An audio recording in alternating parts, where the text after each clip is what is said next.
Pause recording. Start the. This meeting is being recorded. Oh, fantastic. Was that you, Veronica? Yeah. Great. And I will also resume recording here, and then I'll close the rooms. That'll give everybody 60 seconds.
All right, it looks like I believe everyone is back in our main session.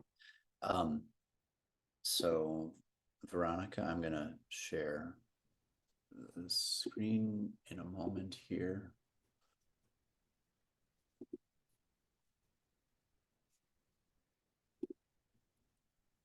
Second.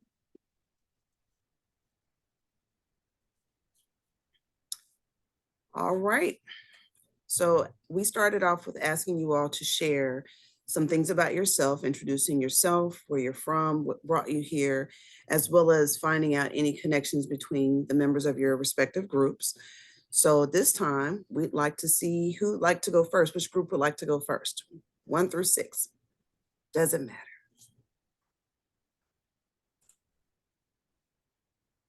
Any group want to go first?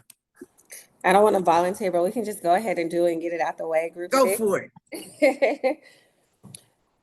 So my name is Vanna Hines. I am originally from Greensboro, North Carolina, but I currently live in Missouri City, Texas, which is a suburb of Houston. And for me specifically, as I told my group, I am the social studies coordinator for Houston ISD, so one of the nation's largest districts. And so obviously, any opportunity that will allow me to dig deeper in a topic that I'm interested in, I'm going to take full advantage of that. And so then I can let the other group members speak before we share those connections. Awesome. Yeah, I can go next. Hi, I'm Lexi Hammonds. I currently live in Milwaukee, Wisconsin. I've been here for around 5 years, but before that, I grew up in Kentucky, just different spots all around the state. I am an English teacher, a seventh grade English teacher for the first time this year. Before that, I taught high school for 4 years, and I was really excited just to learn more about the Harlem Renaissance. A lot of the things that I have taught are direct results of that time period, so I'm excited to learn more about that.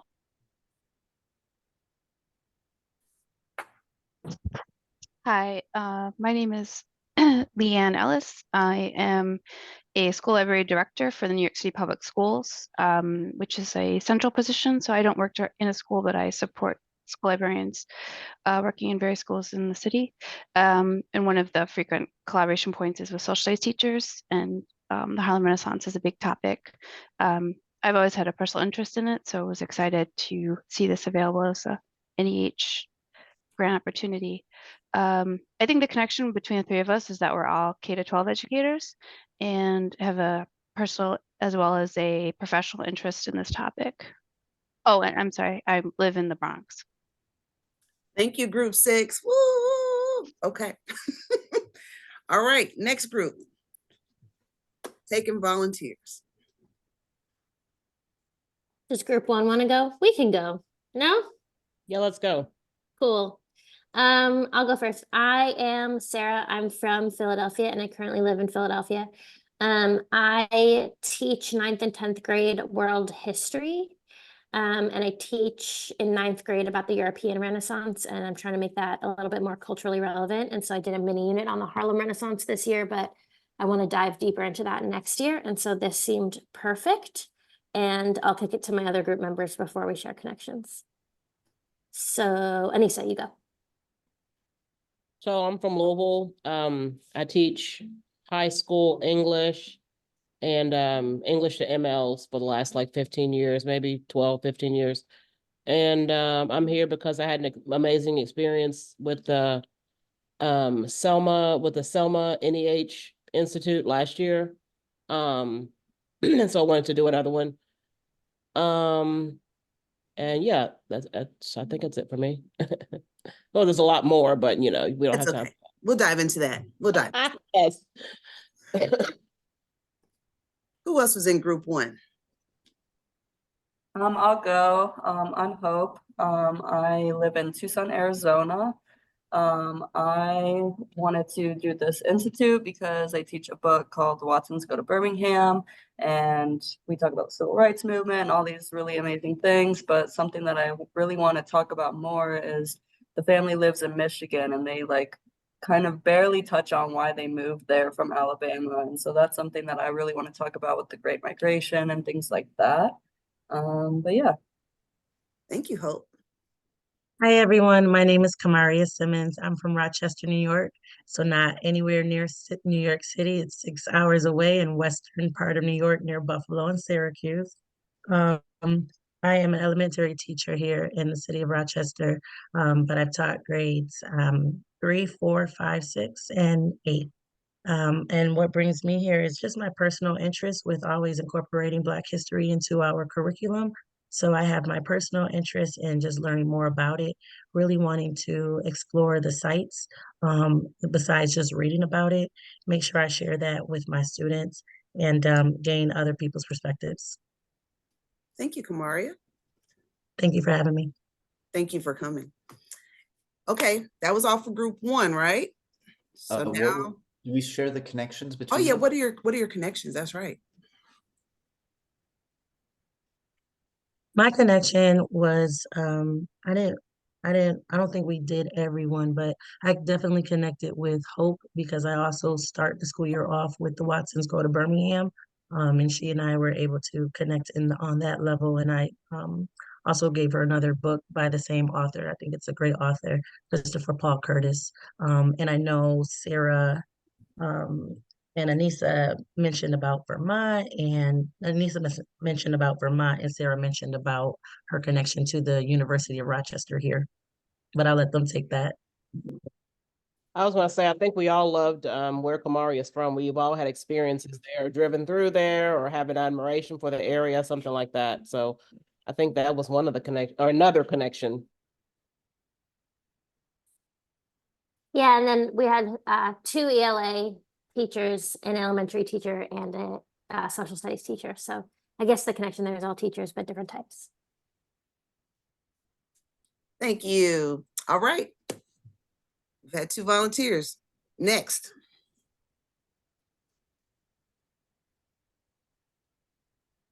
Casey, let's go. Let's see what group you're in. Hi, I'm Casey. I'm in group 2. So so excited to be here. I really appreciate it. My name is Casey Gauze. I live in Fort Worth, Texas. I teach high school. I teach the AP Capstone program. AP Seminar and AP Research are the 2 courses that build that. It's an interdisciplinary sort of research-based thing in which I've used The Warmth of Other Suns as a small excerpt before. So I was excited. I also teach AP Psychology. And so I've done an NEH workshop once before. I did the Most Southern Place in the Mississippi Delta, and we talked a little bit there about like the migration pattern from Mississippi to Chicago specifically, and its influence on especially like music. And so I was kind of really fascinated when I saw this one about exploring that in a way deeper and broader way. Awesome. Who else is in group 2? Hey everyone, my name is Raven Edwards. I'm from Tuscaloosa, Alabama, on Roll Tide. Oh.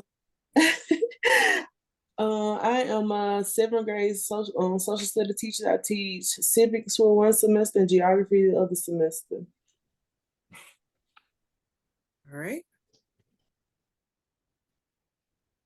Who else was group 2? Was that That was me. I was the last one in group 2. Hi everyone, I'm Sansriti. I'm from New York.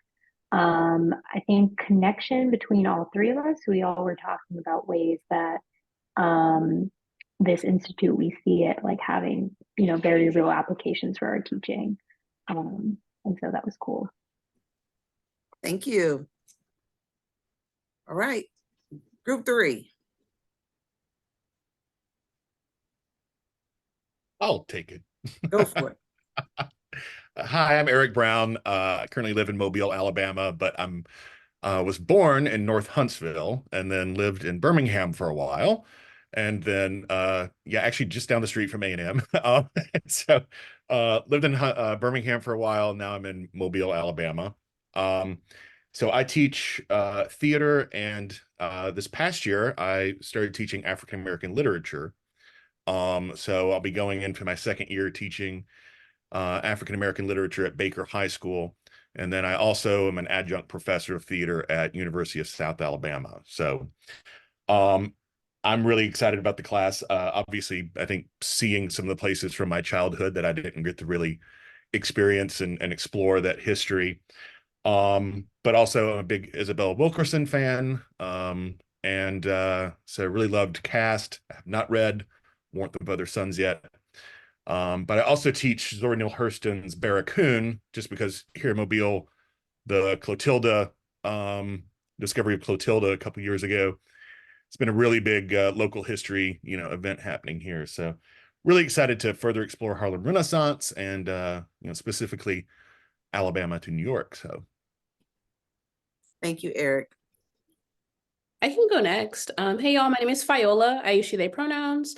I'm from Jamaica, Queens. I currently live in Bed-Stuy, and I am a 9th and 10th grade global history teacher at a public high school in Lower Manhattan. I decided to be part of this institute because my dad's actually from Selma, and so I've always check out I always check out the NEH website and see what's going on. I thought it'd be really cool. It's my grandfather's in Birmingham. A lot of my family's in Birmingham. It's a little sad we're only gonna be there for one day, but I just really want to think more deeply about how can we support students in understanding their own personal histories. And kind of seeing those connections between their personal histories and the larger histories of the United States and the world. And so I figured start with myself, kind of thinking about my own family's connection to Birmingham, and then moving up north to New York, and kind of understanding how we can kind of see ourselves in the curriculum in a really deep and thoughtful and insightful way. Nice to meet you, Fiola. Thank you so much. I want to say one thing for Fiola. So Dr. Blomer, Nathan and I were talking earlier. He was like, oh, it looks like the system is putting her name with the lowercase f. I said, no, that's just how she's been putting everything in. So I'm trying to keep up with how your name is written. You're welcome. Thank you. I really appreciate that. Thank you. Not a problem. Thank you. All right, let's see. Ms. Josie. Tell us about yourself. What brought you here? Hello, everyone. My name is Josie Carrillo, and I am now from Santa Barbara. I moved here 3 years ago from the LA County, where I was born and raised was in the city, East Los Angeles. And now I'm living here in a beautiful, I love my home. First of all, that's the main thing I put in the poem, that East LA will always be in my heart and be my home, but I embrace the home that I'm in now in Santa Barbara. I'm surrounded by mountains and the ocean and just such beautiful living in this area. Everything is 10 minutes. The cultural things, the museum, the theater, everything's 10 minutes. So it's a big departure from where I came from. So that's exciting to me about where I live. I thank God for it every day. But in terms of, I am currently a docent. I was an elementary teacher for 25 years, and I transitioned into becoming a docent for the Santa Barbara Museum of Art. And basically what I've learned to do is, what reminded me of this program is having to research all the works of art that I want to put in my tour and compose them and present them. So that research-based type of study is what attracted me, but mainly because in my undergrad studies many years ago, I was exposed to the Harlem Renaissance in a Black Studies class, and it just opened up my mind and my world. And then since then, I took a Bible and the Blues class with pastoral theology degree that I earned.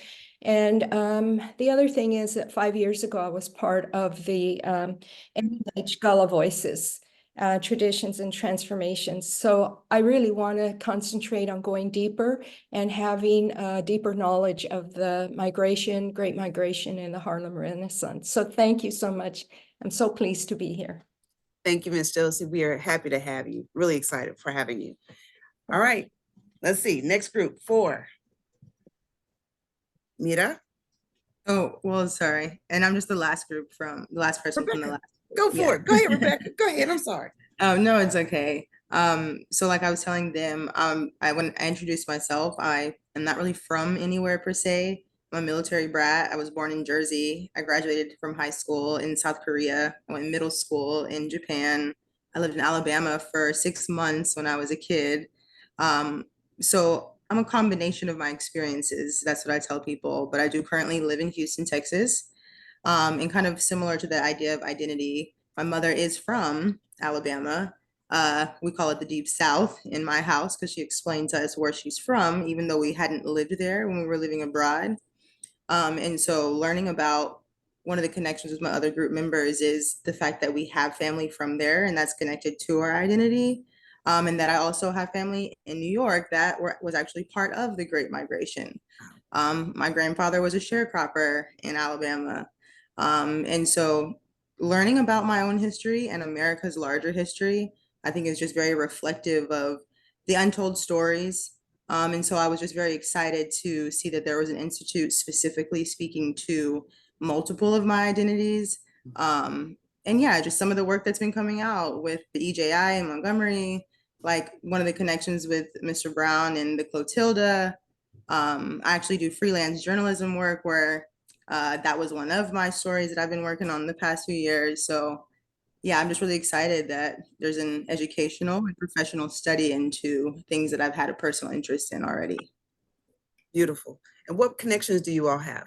What did you find were some of your connections?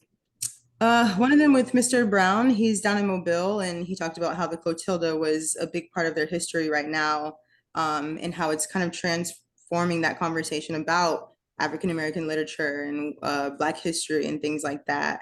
And then I can't remember the other person's name, but from New York, her father is from Selma. My family is also from Alabama, and we had a personal interest. Yes, Fayola. We had a personal interest as well as professional. So yeah. Awesome. Thank you. Number 3, you guys rocked out on that one. I'm really looking forward to meeting every single person. Like I said, putting a name with the face is one thing, but actually hearing your stories and what brought you here and what connects you to this institute is of the most vital importance. And we are very happy and honored to have you a part of this group. So that's heartfelt. Group 4. Who do we have for group 4? Well, go for it. I would say we struggled to find a connection that all 4 of us shared. There were like 3 of us that had pets, and then 1 person didn't have a pet. 3 people I think had done NEH programs before, and this is my first one. Some folks in our group had familial connections to the South, and some folks didn't. So we like tried out a lot of different connections and didn't get bingo for all 4 of us, but it was nice to see where we overlapped and didn't. And yeah, I'm Mira. I live in Massachusetts where I teach. I teach high school humanities, which combines English and social studies. And I was really drawn to this institute because over the past 2 years, I've built a Harlem Renaissance unit into my 11th grade curriculum, and it's now my favorite unit that I teach. And I want to like turn it into a semester-long elective. So when I saw this institute, I was like, I'm going to get all the content that I need to expand it and meet like all these other cool people who are interested in the same topic. So I was really thrilled to see this and to be welcomed into the group. Thank you, Ms. Mita. Who else is in your group? My name is Wilma Champion. I was born and raised in Birmingham, Alabama, and I currently live in the Seattle, Washington area. I don't live in Seattle proper. I live on a peninsula called Port Orchard that's across the Puget Sound from Seattle, but I do work in Seattle, and I take the ferry to work every day. I have taught every grade from kindergarten through 12th grade. I currently teach 8th grade language arts and literature. One of the reasons that I applied for this particular workshop is because of my connections in Alabama, which I was going to be going to Alabama anyway. And then, I've always been interested in the Harlem Renaissance, but I only had bits and pieces of it. And I applied to this workshop so I can get a bigger picture of the Harlem Renaissance and how it's connected to the Great Migration. Thank you, Ms. Wilma. Very pleased to have you here. Who else was in your group? Let me see. I was in the group as well. Go for it. Hi, everyone. My name is Lauren. I am a teacher in Fresno, California. But as Josie said, I'm also originally from LA. That's like my home. So when she said something's 10 minutes away, I was like, we're vibing right here. That's one of the reasons why I stay in Fresno.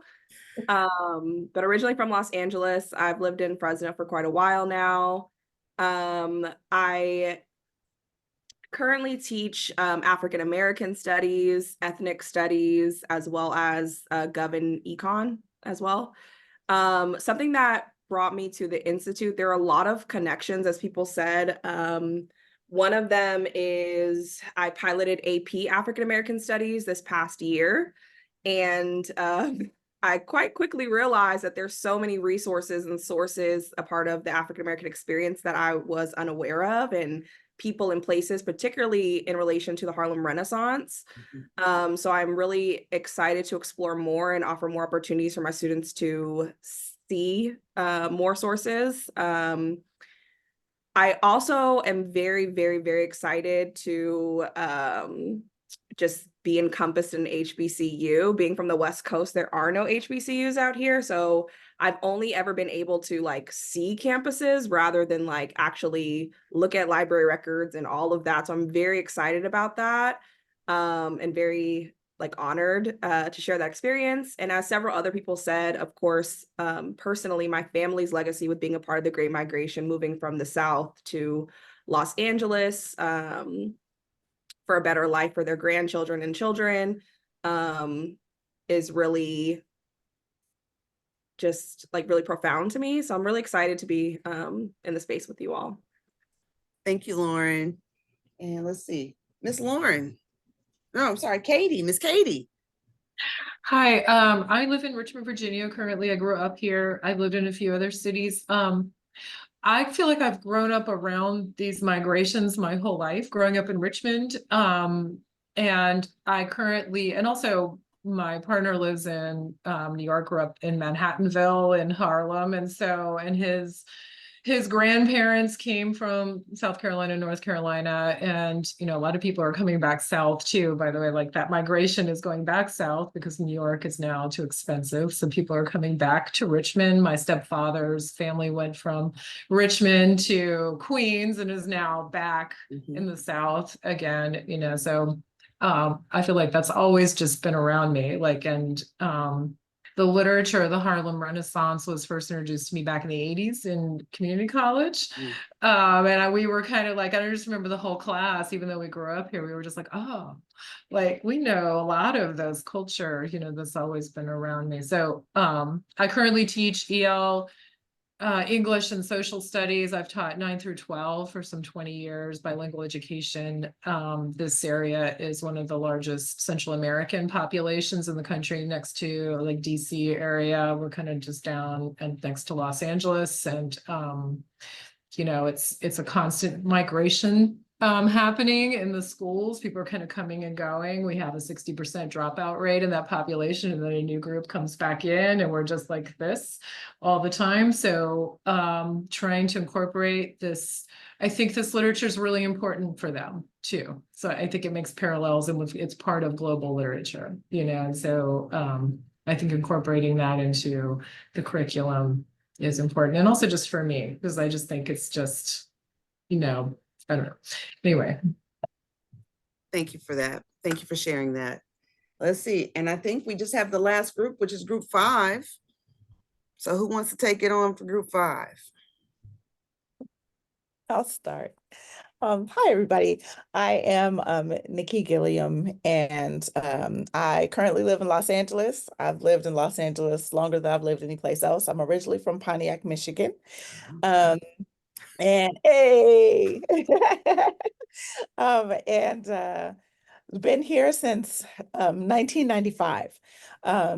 This is my 26th year teaching. I've taught elementary school, middle school, high school, not every grade like Miss Wilma, but pretty close. This year, I'm outside of the classroom as an instructional coach and the testing coordinator. That's fun. But one of the things that I have always been interested in the Harlem Renaissance. I'm an English teacher. Sorry, I should have said that.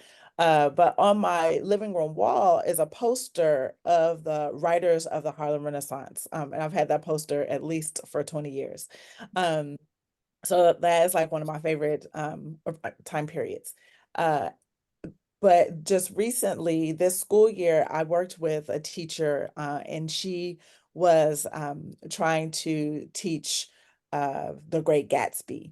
And so we looked at, you know, the Roaring Twenties, and but that wasn't necessarily the makeup of, you know, that's not our population. And so I was like, what if we juxtapose Roaring Twenties with Harlem Renaissance, like what, you know, how they are similar, how they're different.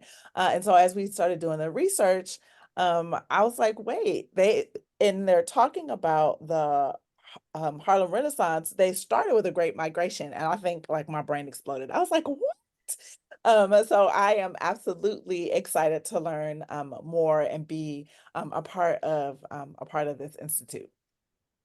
And I'll hand it off to Beth is on a ferry living her best life. And so she may have spotty Wi-Fi. And then I don't know if Mark Henley is able to, okay, there he is. Good. I am. I took a break. So so hey everybody, I'm Mark Henley Sheriff. I'm a rising 2L at Thurgood Marshall School of Law down in Houston, Texas. I currently live here. I'm originally from Fort Lauderdale, Florida. I'm a graduate of Florida State University. I'm also a former educator. I taught U.S. history, AP U.S. history, and leadership studies. What drew me to this institute specifically is because in my past experiences, the Harlem Renaissance has always been a just something that drew people to feel more comfortable with discussing social issues that has happened in America's past, but also allows us to see how they relate to issues that we see in the future. A quick example, I would always kind of chronological Plessy v. Ferguson and how that is eventually touched up again later and with Sweat v. Painter, which is also, it has a huge tie to my school and how that actually came to be and how we opened, but also that eventually touches to Brown v. Board of Education. So I wanted a chance to just learn a little bit more about this time period to help bring that also to my classrooms here at Thurgood. One of the things that we as law students do, we look at the lens of law through the idea of being stringent on focusing on law, but at the same time, we focus on equity, which sometimes we don't have a lot of time to do. So in my small groups, and in just times of presenting on specific cases, I make time to bring more context. Because if we don't have it, then everything seems black and white. So I hope that from this institute, I just find ways to make some of these cases that we're learning, that we're discussing, that hold a lot of precedence on landmark cases that impacted our country altogether, but cases that continue to impact us going further. And I feel like I'll gain a lot of that from this institute. Another thing that I feel like we have in common, all of us touched on just education in general. I feel like all of us are educators at heart. So that's a little bit about me. Thank you, Mark Henley. Ms. Beth? Yeah, appreciate y'all. We're going to have to get you while you got connection. Let's go, Beth.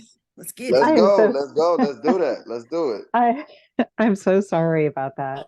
No worries. I am, currently with bad Wi-Fi, but I'm from Athens, Georgia. I've been there about 4 years and moved there from Indianapolis, Indiana. I teach high school. Primarily, I've taught sociology, now it's world history, and have always worked in schools and had my kids in schools that were very diverse, sometimes really with the dominant Black culture.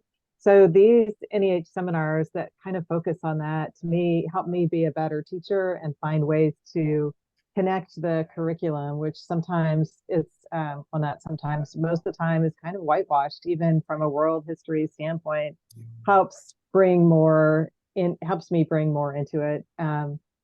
I've done the 3-week seminar on abolition and the Underground Railroad up in upstate New York, and the most southern place on earth in Mississippi was my first NEH. And more recently did the Gullah Geechee seminar in Savannah. So if this is your first seminar, you're just in for such an amazing treat. The learning is amazing, but to me, the fellowship is even more important. Getting to bond with other teachers and we're going to have so many deep and meaningful discussions that we'll just never forget. And we're going to bring so much back to our classrooms. I was really interested in this seminar for mainly because, personally, it's just interesting to me from a world history standpoint. We talk about diasporic communities all the time. We talk about what people take away from the places that they leave and what they bring to the places where they go. And this is a great example of that. I also think there's a lot of Black joy in the Harlem Renaissance and in the Great Migration that we don't always, I think is really important to bring into the classroom whenever we can. Mm-hmm. As a teacher in Indianapolis, all of my African-American students had connections to the South. And now I've moved to the South and all of my students have connections to the North. It's such a living part of our history today.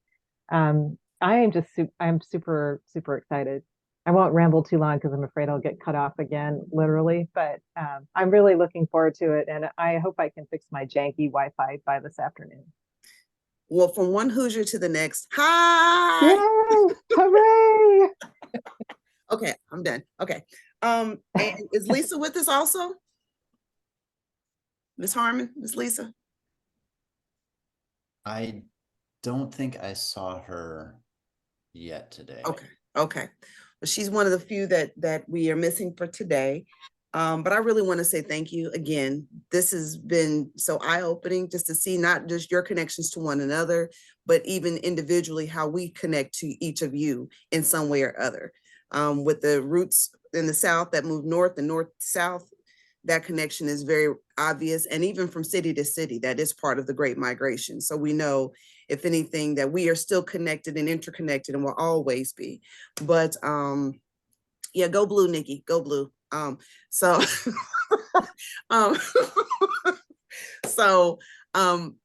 be quiet now, but thank you all for sharing. Thank you all for making us a part of the fabric or the quilt of what makes us us. So I'll lean on to Nathan or Adele, whoever's carrying it next. Stacy, one of the 3 of us, 4 of us, go for it. Hello, it's good to meet all of you guys. For those individuals who are from the southern part of the country, states like Mississippi. I'm originally from Mississippi. I currently live in Birmingham now. So I heard some individuals talk about their connections to Birmingham. So go Mississippi and go Alabama. Nathan, do you have the slides up? I sure do. I was just distracted by this whole Michigan State, Michigan rivalry that's going on in the chat right now. Here you go, Stacy. Okay, and so my task for a few minutes, I won't keep you too long, is to talk about a brief overview of how do we get to the Great Migration. And once again, it'll be an overview because this whole institute is going to go into depth in making that connection between the Great Migration and the Harlem Renaissance. And so it's very important before we talk about the Great Migration or even the Harlem Renaissance, that we understand the time periods prior to the Great Migration.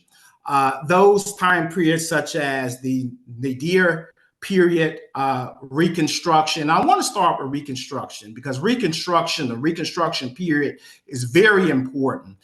Reconstruction, as we all know, took place immediately after the Civil War between 1863 to 1877. And so we know Reconstruction was physically rebuilding the South, but not only just physically rebuilding the South, is how do we rebuild the South politically, socially, and economically.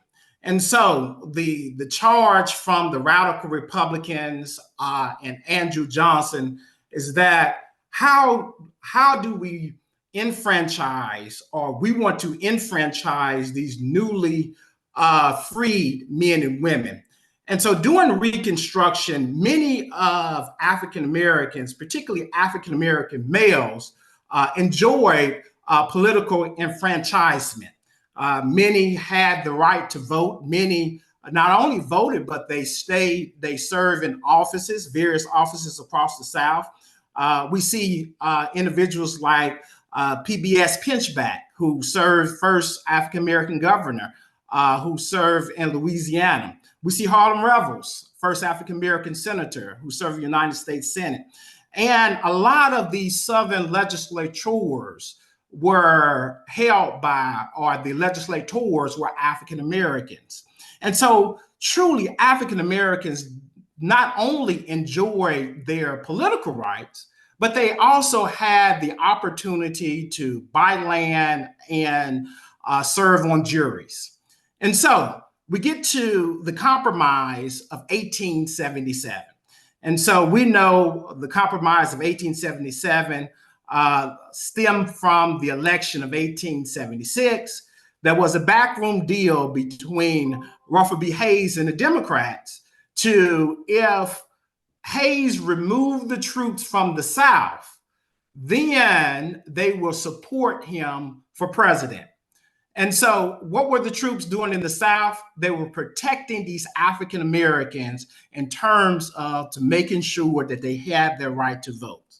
And so now we get to the Nadir period. And so the word nadir is actually a mathematical term, meaning the lowest point. And this is a term that was coined by a historian by the name of Rayford Logan in his book, The Negro in American Life.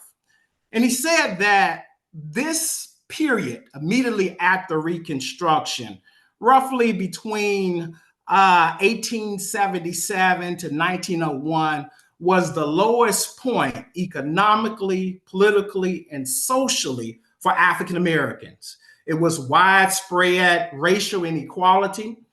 Many African Americans lost their rights. Also, it was a time period of widespread violence, such as lynchings and burning down homes and churches.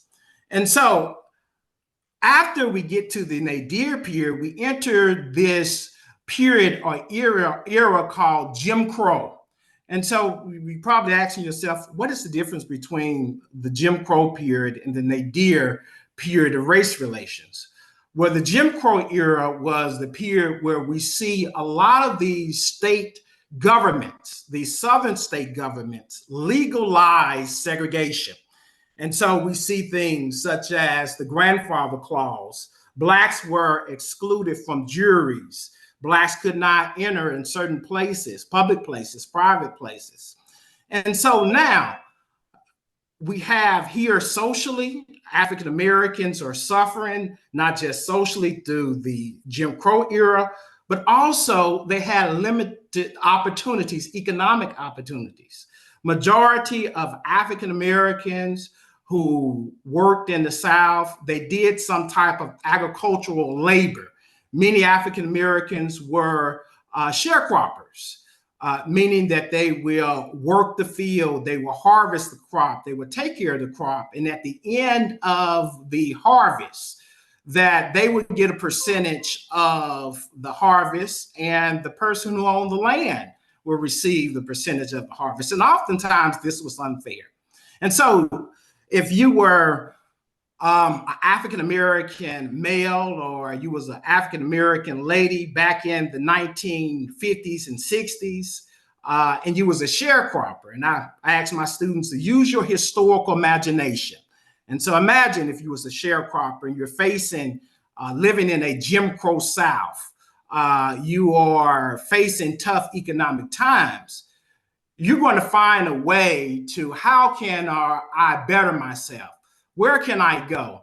And so this led to many African Americans to travel to other places throughout the country. And this led to what we call the Great Migration. And so the Great Migration was the largest movement of people in the United States history. And so as historians, we like to break the Great Migration into the first migration and the second migration. And so the first migration took place roughly between 1910 and the 1940s, because many cities, many industries recruited African Americans to come and work in the factories to help to support the war effort, to make goods and resources to provide the soldiers. Next slide, please. And so many African Americans traveled to New York. And so and those individuals from New York, you know about Harlem, and the city devoted a piece of land or several blocks for migrants. And this was a part of, and that land was a part of Harlem. And many African Americans traveled to New York City for better way of life, and not only better way of life, but Harlem attracted a lot of educated African Americans. Du Bois called these educated African Americans the talented 10th. And so a lot of African Americans traveled to New York City and developed a mecca that led to this revival of African American culture. Not just the revival of African American culture, but this was allowed these African Americans to have a growing middle class. Next slide. And so we see the development of the Harlem Renaissance, which was the Black cultural mecca in the 1920s and 1930s that became the epicenter for African American culture and life. And so we'll talk more about this connection between the Harlem Renaissance and the Great Migration as we go along through our institute. And so these are some people that not just poets, but we have authors, we have musicians who were originally from some of the southern states who were pillars, if you will, of the Harlem Renaissance.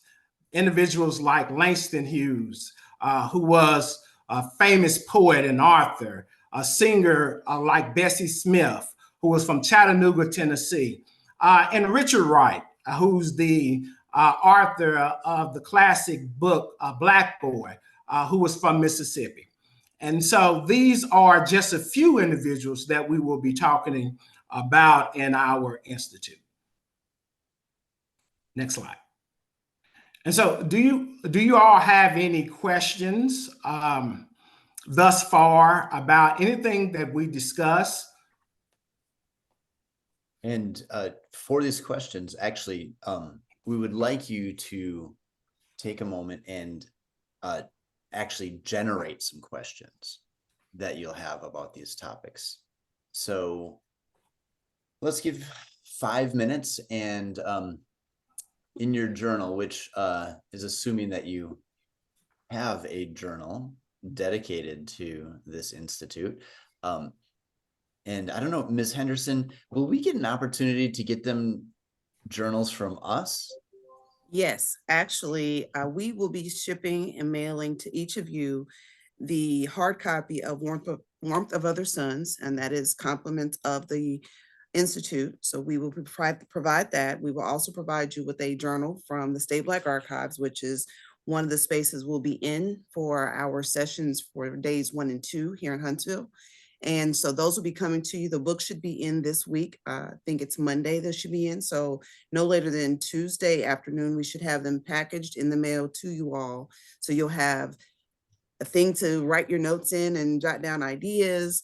And of course, your own personal copy to make your notes in the margins, if that's what you so feel that you need to do. So those things are coming to you along with a couple of other small tokens of welcome, and just look for those hopefully by week's end. And so, and as Veronica was saying here, you'll have a journal where you can track your thoughts. Unfortunately, you don't have that yet. So if you could find someplace else to track your thoughts and to generate questions. So we'll give you about 5 minutes, and please write down as many questions as you can about the Great Migration and the Harlem Renaissance. These might be pressing questions that desperately need to be answered, or they might be casual questions that popped into your mind as you're listening to Stacy speak. And then as an institute, we're going to record some of these questions. So you can use Stacy's brief overview as a jumping off point into questions. So it might be about what he mentioned, or it might be about anything on these two topics. So go ahead, feel free to turn off your cameras, and I'll have you turn them back on in about 4 or 5 minutes, maybe 4.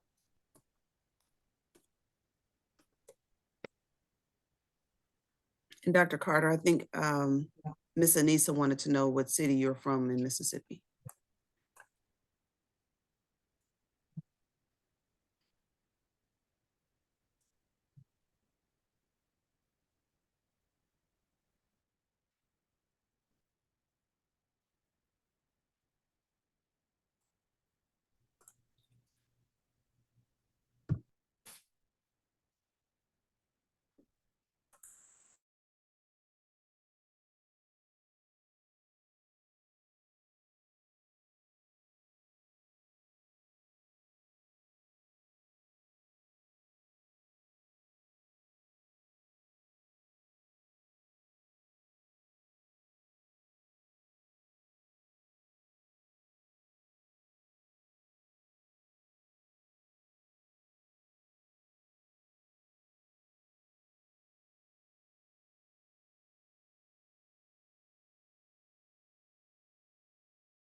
you could maybe take another 30 seconds to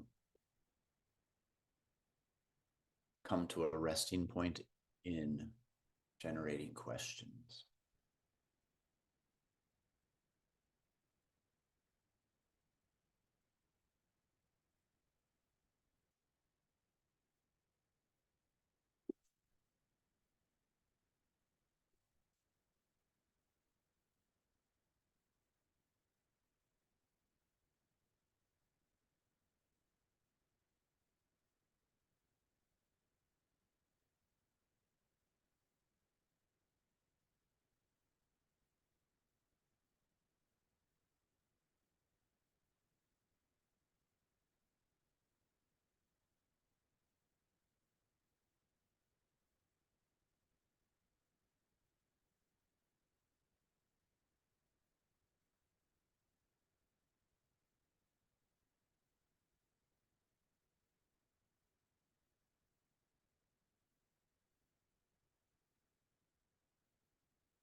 All right, so if you could go ahead and come back to us, bring your cameras back on, and I'll turn this over to Veronica.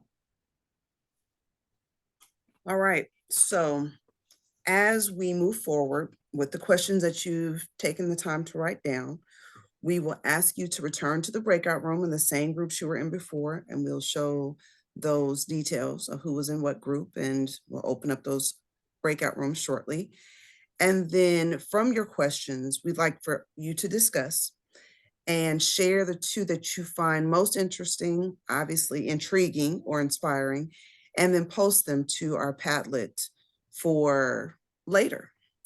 And we're going to try to do a good job and track the questions that are generated.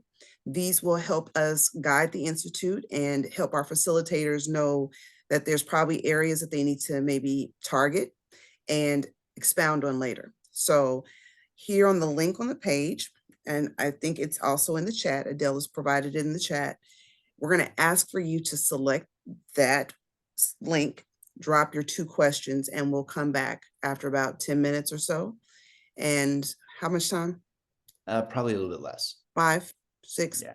Okay, so probably about 5 to 6 minutes in your groups, and just drop those questions in the Padlet that you find most interesting, intriguing, or inspiring, just two from the entire group. So we'll let you all have at it, and the breakout rooms will be ready now.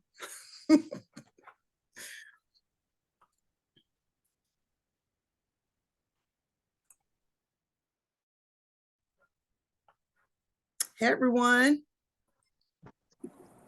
Hi. All right. Everyone feeling better now? We got all of our jitters out. Okay. Yes. All right. So we'll take, like he said, 5 minutes, maybe 6. And you guys go ahead, and I'm just here to listen. So what questions did you come up with?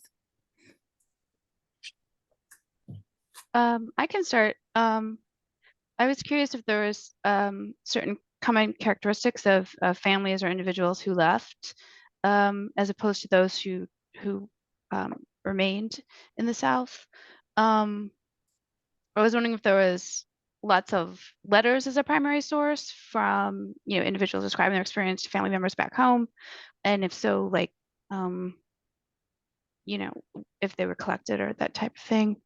I was wondering if there was any percentage of people that moved back who moved north and had a horrible experience, so decided to come back home.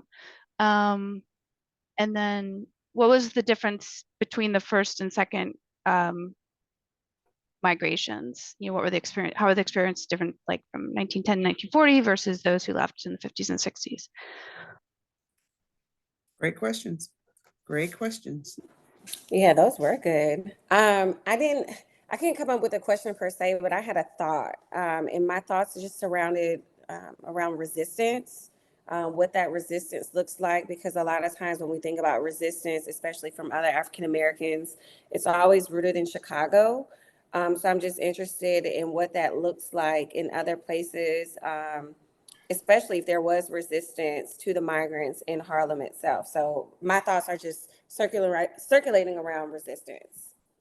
Okay, so essentially looking at the resistance faced, what those migratory groups were facing from the people that were already there. Already there, yes, Okay, correct. okay. I had similar thoughts to you, Leanne. I was wondering about the second wave of the Great Migration. Is that where like the Midwestern connection really comes in, right? Because I mean, you think of Chicago, St. Louis, all of those places. And I was really wondering about that, you know, especially being in Milwaukee, which is so close to Chicago. I do wonder, like, where does that come in? I was also wondering, like, highlighting just the intersectionality of things, right? You know, where are we highlighting the voices of women and LGBTQ plus artists and influential figures? I was thinking about that. I was also thinking about like the role of status, right? Like what is your familial background or your socioeconomic status or your whatever, how does that influence the opportunity that you faced or the experience that you had?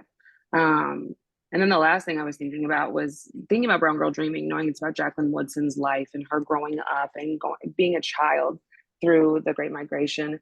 I was wondering like what was a child's lens on this period versus like a parent's or a caregiver's. Yeah, lots of thoughts. You know, all of you have raised, I don't see any two questions being the only two questions that can go into this.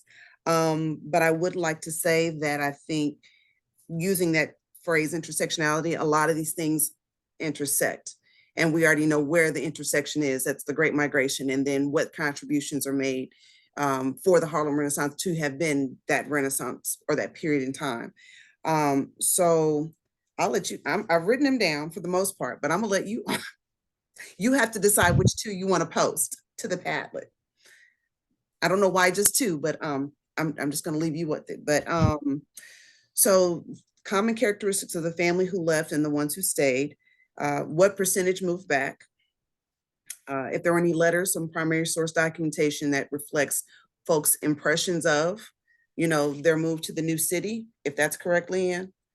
And then if there's any documentation where it's collected, maybe where is it housed? Let's see. And then resistance. What was the feeling of resistance? Well, who was met with resistance? What did that look like? Obviously, we know there was a lot because that's what happens.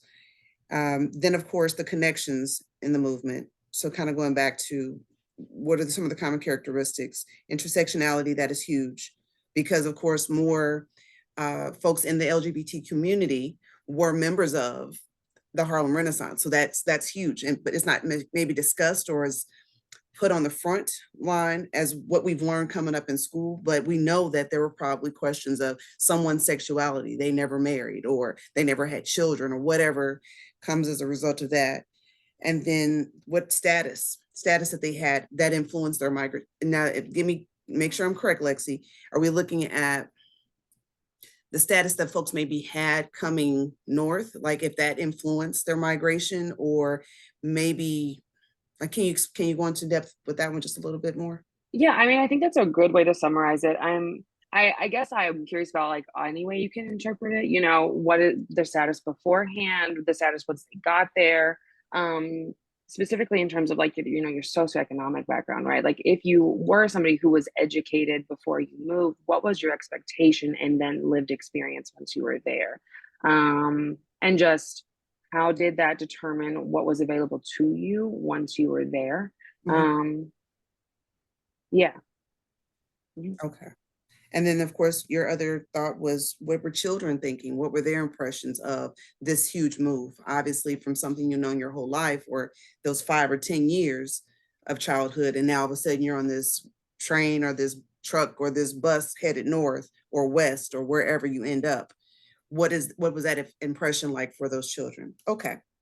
All right. Like I said, you guys got some great questions, and I'm gonna let you all decide. Because these are all great questions. I think some of these will be answered. Well, I know a lot of these will be answered, specifically like primary source documents. because we will be at the Schomburg Institute at least some point in time. They're in New York. We will be at the State Library here in Alabama, at the State Archives and or Department of Archives and History. So we will be here. Now, we are in Alabama, so we may not have collected that kind of, we may not have that, but that's me saying it out loud. That's not me knowing it for certain. So some of those questions may be answered. The percentage of who moved back, that's a good one. I know that comes up a lot. Okay, I'm stuck. So, I mean, these are great questions. I mean, none of them really deserve to be left out. The difference in the migration. So why 1910 to 1940 and then after? What were the differences in that? Okay. I think, can I just say that I really like the idea of looking at children, because even though a lot of times when we talk about intersectionality, we're talking about, you know, race, gender, sexuality, all those different things, we don't really look at it from a child's perspective. And I think when we think about this time frame, children were just as much affected as the adults that were the ones who actually made the decisions to move. So I think that's something that we might want to pose, because I think it does address intersectionality just a little bit. But I never thought about that. That's just something that I know I personally have never thought to consider. And it might be interesting for the kids too. Like, you know, I know, I can't remember if I think one is a teacher, the other works with library services, but that's something to consider. If you're teaching children, well, what did they experience? You know what I mean? Like, so that's just my thought. And even, I know they'll probably cut us off here in a second, but maybe even looking at, I mean, a couple folks said that they use that book, The Watsons Go to Birmingham. And that is a youth or juvenile book. So taking that particular text and saying, okay, what does that look like? So if they're going to Birmingham, they're going to Birmingham from where and why are they going to Birmingham? So that's still from a child's perspective. And so K through 12, you need to be able to, I know with the current environment with, teaching students certain things, it's just what the kids were thinking and really giving them something to hold on to and kind of ponder themselves, because they're going to ask the questions we already know, but knowing how they felt and knowing what they were thinking or maybe what they saw would help. Like the little man right there, he needs to know. I'm just saying, so yeah, so I definitely, I think that'll be a good question. And then I feel like we need to do a two-part thing here. So I think the resistance in the city, in the areas that they move to, I think that needs to be a part, but then I would like to even take that and add that into maybe the characteristics of the families, maybe somehow blend the two, because that resistance for an educated person coming from south to north would be different than a person who's lived in the country most of their lives and doesn't know what city living is like and maybe has not had that experience. So I think that we can blend those two, and that actually would lend itself to status also. So maybe that's what we'll do. So those two questions, but we're going to blend it, take that one and blend it with all three of you's impressions or your questions, and then definitely what children's thoughts were. So I'll just leave it to you all to insert and say, hey, these are the questions, and you put it in the Padlet. Does that sound good? Okay, Stacey, you come to get me. You come to get us. You're muted. Yeah, you're muted, buddy. Yeah, some of our participants having a hard time. Okay. They do not see the plus sign. Where they can add questions. I think Nathan has it on the we'll ask Nathan, because it's the same plus sign. I think that's where he said it was supposed to go, but we can ask him to make it clear. That sounds good. Awesome. All right, ladies and gentlemen, let's go ahead and go back to the main room. And yeah, let me see. How are we going? Wait, are we ready to go back? I think so. I'm working on typing the question now, like putting all of those ideas into one question, and then I can put them in the Padlet. Okay. That's fine.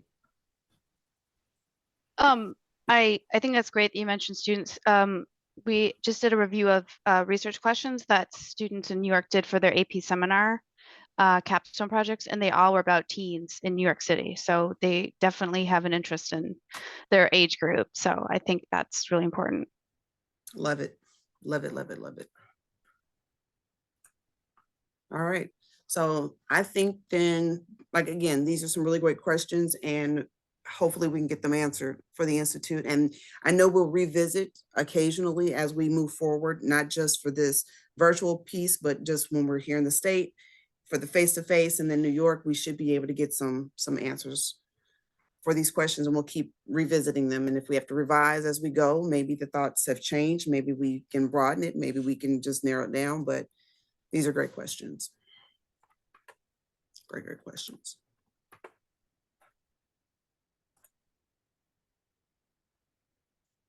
Okay, let me see.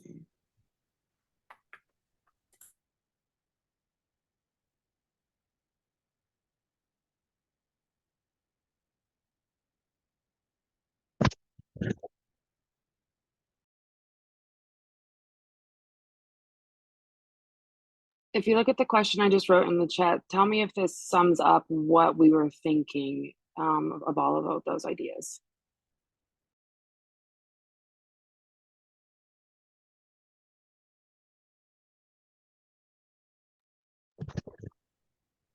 Yeah, I think that sounds good. Did you post both or just one? Because I only see one. You still working on the other one? She just has the one posted. Oh, okay. Yeah, Okay. yeah. Just making sure we've combined all of those things the aspects of those questions that we talked about. I think it looks good. Yep. And then the other one would be just as simple as, what were children's experiences during this migration, and what impact did it have on them?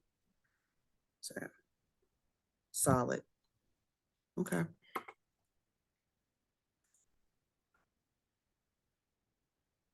Okay. I think we're all still broken out. Everyone's still meeting in their breakout rooms. Hi, y'all. Sorry, I think I just fixed the Padlet. It was locked before, but I think it should be unlocked right now. So if you could post your 2 questions, sorry about that. No problem. Thank you, sir. Yeah, if you just refresh it, then it comes up.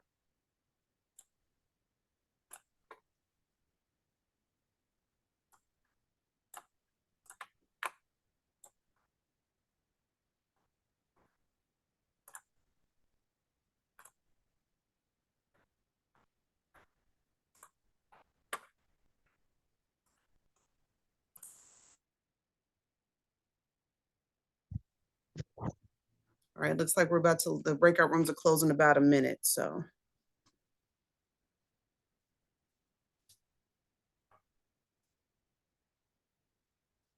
So I'll see you all on the other side.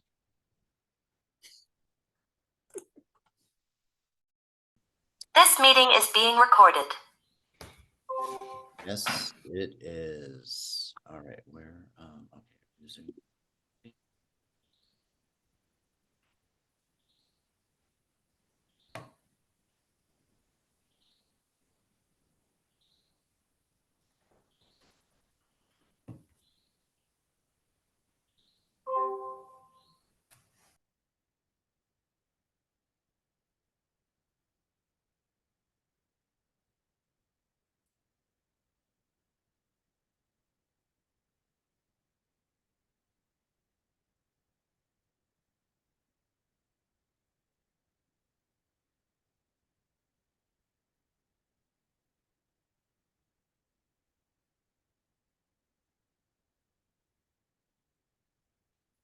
All right, so I think everybody is back here. Again, I apologize. I had a setting on the Padlet that I had to switch so that you all could post. And I see that we have 3 groups posted so far. And if the other groups could post, you should be able to now. Try to get 2 questions up. Oh, there goes group number 4. Fantastic. And 5. So this is, those of you who have been teachers, you're familiar with the concept of the parking lot. This is where we will sort of keep track of any wonderings we have, any avenues of inquiry, and we're going to revisit it throughout the entire Institute. As Veronica mentioned, we will share this with some of the guest academics, guest lecturers, guest workshop facilitators who will be working with us. So it's actually going to be a really good resource for them to know what you are interested in. Maybe, maybe not. They might be able to tailor their workshops such that some of these questions will be answered. So this is a long-term sort of resource for our inquiries. I want to be really conscious of time because I know being in Zoom can be really fatiguing. And so we are absolutely not going to run over. We had scheduled for the morning session logistical questions that you might have about the Institute itself. And I think that we are going to move that section to the afternoon segment. So that way you get your full hour of break right here.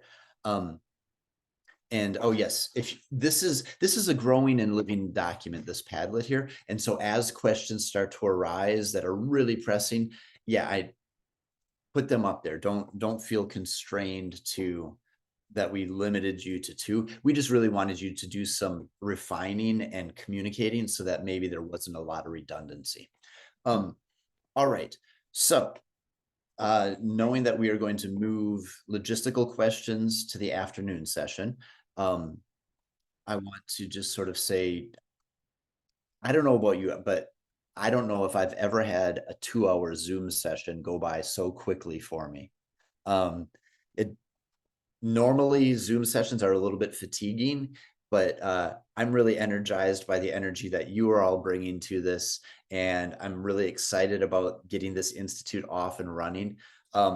So very excited about that. We are going to come back in an hour. So it's almost 12 o'clock Central Time. The afternoon session will start at 1 o'clock Central Time. So in 1 hour, it's the same Zoom link that we're using right now. So we'll just log in back then, and we'll continue with answering logistical questions about the Institute. And then we'll also do an overview and introduction to our central text, The Warmth of Other Suns, and some of the pedagogical procedures we will be using as we explore that text. So just want to say thank you all, and I will see you in about an hour.